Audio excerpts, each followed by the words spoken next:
నమస్తే, welcome to Suman TV. Hare Krishna. ప్రస్తుతం మనతో పాటు ప్రణవానంద ప్రభుజీ ఉన్నారు. ముంబైలోని గోవర్ధన్ ఇకో విలేజ్ ఆశ్రమంలో వారు సేవ చేస్తూ ఉంటారు. వివిధ మాధ్యమాల్లో వారు శ్రీకృష్ణ భగవానుడి గురించి, అలాగే మనందరికీ ఇన్స్పైరింగ్గా ఎన్నో మాటలు చెప్తూ ఉంటారు. ఇందులో భాగంగా వారు సుమన్ టీవీ స్టూడియోకి విచ్చేశారు.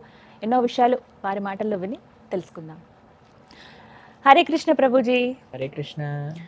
ఎన్నో విషయాల పట్ల మీరు మాకు అవగాహన కల్పిస్తూ ఉన్నారు, ఎన్నో విషయాలు తెలియచేస్తూ ఉన్నారు. ఇందులో భాగంగా అంటే ప్రస్తుత సమాజంలో జరుగుతున్న విషయాల గురించే మాట్లాడదాం అనుకుంటున్నాను.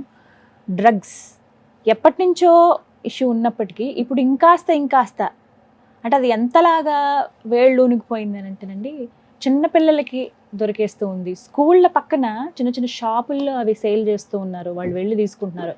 కొంతమంది వాటికి ఎడిక్ట్ అయిపోయి జీవితాలు సర్వనాశనం చేసుకున్న వాళ్ళు ఉన్నారు. ఈ మధ్య కాలంలో చూస్తే అసలు ఏంటి వీళ్ళ డ్రగ్స్ తీసుకునేది అని ఆశ్చర్యం కలిగించే వ్యక్తులే చూస్తున్నాం. అంటే ఎందుకు ఈ విధంగా యువత మరీ ముఖ్యంగా పెడదోవ పడుతోంది, ఎందుకు వాటికి అంత అట్రాక్ట్ అవుతున్నారు, ఎడిక్ట్ అయిపోతున్నారు అంటే ఏం చెప్తారు? మేము ప్రత్యక్ష సాక్షులమండి. డ్రగ్స్ అనే అలవాటు ఎలా జీవితాలని నాశనం చేస్తుంది అనే విషయం. మేము కాలేజ్లో చదువుకునేటప్పుడు మా ఫ్రెండ్స్ ఉండేవారు. ఎంత మంచి పిల్లలుగా వచ్చినా సరే ఆ సాంగత్య దోషం వల్ల, బ్యాడ్ అసోసియేషన్ వల్ల వాళ్ళకు కూడా అలవాట్లు అయిపోయేది. అసలు ఇంకా దేనికి పనికి రాకుండా ఎప్పుడు ఏదో తెలియని లోకంలో ఉన్నట్టుగా అసలు ఆ డ్రగ్స్ అనేవి ఒక మెంటల్ స్థితిని పూర్తిగా నాశనం చేసేస్తాయి. మీకు విషయం తెలుసా? మీకు ఒక ఎగ్జాంపుల్ చెప్తాను. శాస్త్రంలో చెప్పిన ఎగ్జాంపులే. క్యామెల్ ఒక ఉంటే ఈ ఎడారిలో ఉండే తాకట్టులో ఉన్న బంగారాన్ని విడిపించి ఆ రోజు ఆన్లైన్ రేటుకే మేము కొంటాం. Sharma gold company. ఉంటాయి కదా ముళ్ళ చెట్లను క్యాక్టస్ అంటారు. అయితే ఆ ముళ్ళన్నీ గుచ్చిపోయి నోట్లో నుంచి ఆ బ్లడ్ అంతా వెళ్తుంటే దానికి చాలా టేస్ట్ గా అనిపించింది అని ఇంకా ఇంకా ఇంకా ఇంకా తింటూనే ఉంటుంది. ఆ రక్తస్రావం జరిగి కొద్దిసేపటి తర్వాత అన్కాన్షియస్ అయిపోయి కింద పడి శరీరాన్ని విడిచిపెట్టేస్తుంది. తిన్నప్పుడేమో దానికి టేస్ట్, దేని టేస్ట్ చూసేది బాగుంటుంది? దాని సొంత రక్తాన్ని. మనం కూడా ఏదో వ్యసనాల పేరుతో అటు డ్రగ్స్ అని, తాగుడని, తర్వాత అప్పుడప్పుడు ఆనందంగా ఉంది అంటే నీ సొంత శక్తిని నువ్వు దిగమింగేస్తున్నావు అనే విషయం అర్థం చేసుకోవాలి. ఈ ప్రస్తుత యువత ఎవరిని ఇన్స్పిరేషన్ గా, వాళ్ళు హీరోలు ఏదో ఇన్ఫ్లుయెన్సర్లు అవి ఇవి అనుకొని తిరిగే వాళ్ళే ఎన్ని తప్పులు చేస్తున్నారు ఈ మధ్య కాలంలో మనం చూస్తూ ఉన్నాం. కాబట్టి మేము కొన్ని సంవత్సరాల ముందు పెద్ద డ్రగ్ డ్రైవ్ జరిగినప్పుడు ఎంతో మందిని పిలిచి ఇన్వెస్టిగేషన్స్ చేసి పెద్ద పెద్ద సినిమా హీరోలు, పెద్ద హాలీవుడ్ స్టార్స్, బాలీవుడ్ స్టార్స్ పిల్లల్ని కూడా జైల్లో పడేసి, ఎందుకు ఇవన్నీ అంటే మనకి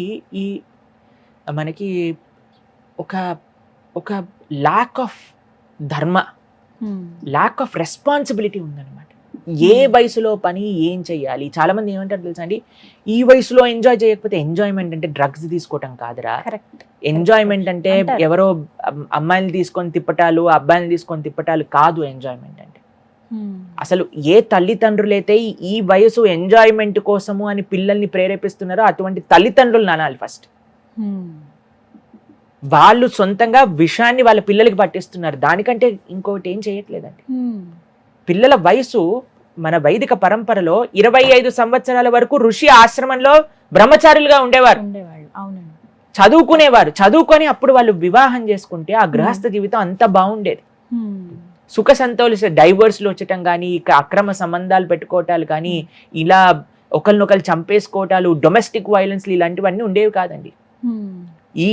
ఇది ఇప్పుడు పెద్ద హైప్ అన్నమాట. ఇది ఎంజాయ్ చేయాల్సిన వయసులో ఎంజాయ్ చేయాలి, నాశనం అయిపోతాం ఆ వయసులో ఎంజాయ్ చేస్తాం అంటే అదొక కామన్ విషయం లాగా చూస్తున్నారు. అండ్ తల్లిదండ్రులు, టీచర్స్ దీన్ని నార్మలైజ్ చేయటం అనేది అన్నిటికంటే దురదృష్టవస్థితి. కాబట్టి it's not an age of enjoyment, it's an age of tapasya. అది ఒక డెడికేషన్తో ఉండటం, ఒక సిన్సియారిటీతో, ఒక పర్పస్ కోసం డెడికేట్ అయ్యే వయసు 25 years అయ్యేంత వరకు. దాని తర్వాత ఎప్పుడైతే యూ బికమ్ మెచ్యూర్, పిల్లలకి ఏం తెలుసండి అసలు. ఇప్పుడు 5th క్లాస్ పిల్లలకి, 6th క్లాస్ పిల్లలకి ప్రేమలు అవి ఇవి అని తిరుగుతున్నారు. తెలిసినా మీకు? అసలు నాకు ఒకళ్ళు ఫోన్ చేశారండి. ఫోన్ చేసి, ప్రభుజీ నేను సూసైడ్ చేసుకుంటా. ఎందుకు చేసుకుంటా అంటే, నా గర్ల్ ఫ్రెండ్ నాతో బ్రేకప్ చెప్పేసింది. ఎందుకు బ్రేకప్ చెప్పింది అంటే, నేను దాన్ని తిట్టాను, తిడితే నాకు బ్రేకప్ చెప్పేయాలా అంటే, నేను ఫస్ట్ నువ్వెవడివి తిట్టడానికి? అసలు నీకు ఏం సంబంధం ఉందండి? వాళ్ళ తండ్రికి అర్హత ఉంది, తల్లికి అర్హత ఉంది, తమ్ముడికి, అన్నయ్యకి అర్హత ఉంది, కానీ నువ్వెవడా అసలు తిట్టడానికి?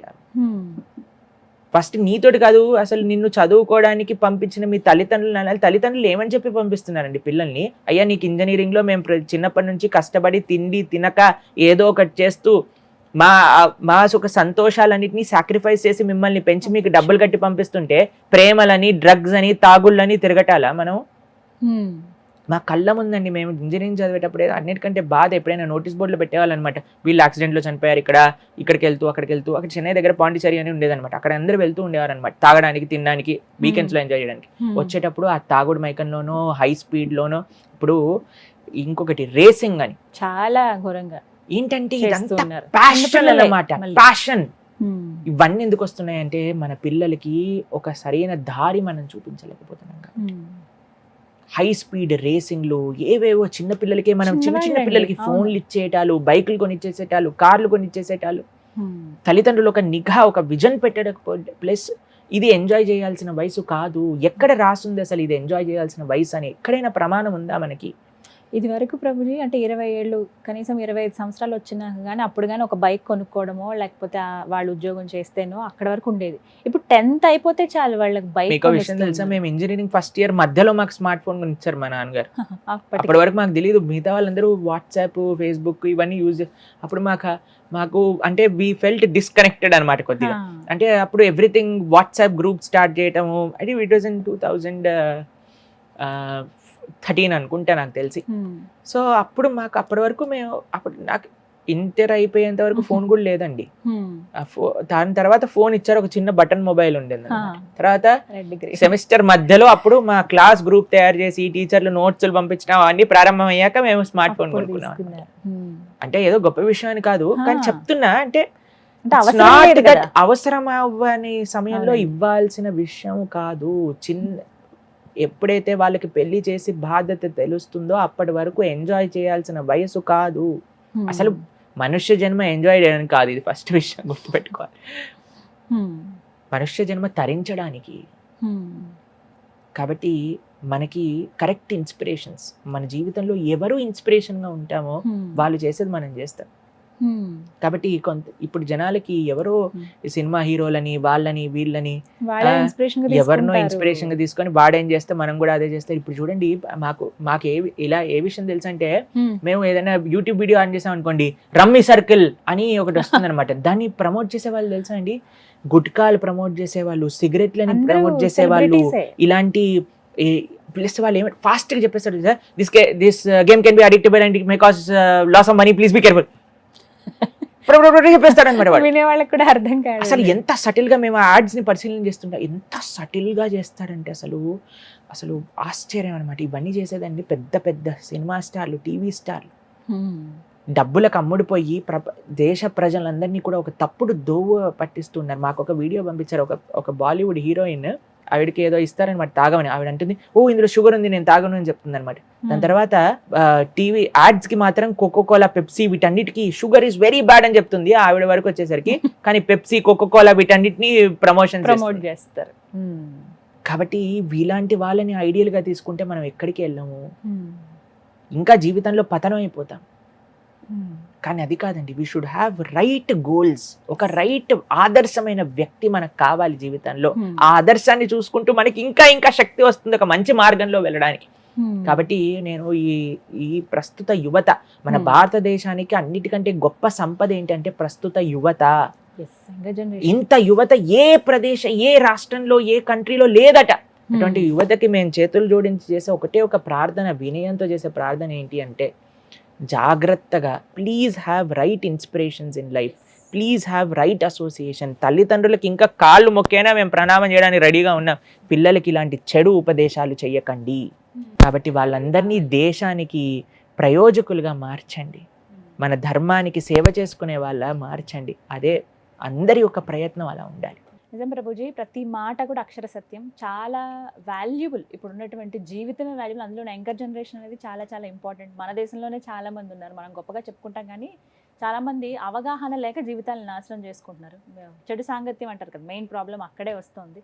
అవన్నీ పక్కన పెట్టి మంచి మాటలు చెప్పే వాళ్ళ దగ్గర ఉండడమో, అవి వినడమో చేస్తే ఖచ్చితంగా వాళ్ళ లైఫ్ బాగుంటుంది. చాలా చక్కగా వివరించారు. Thank you Prabhuji. హరే కృష్ణ.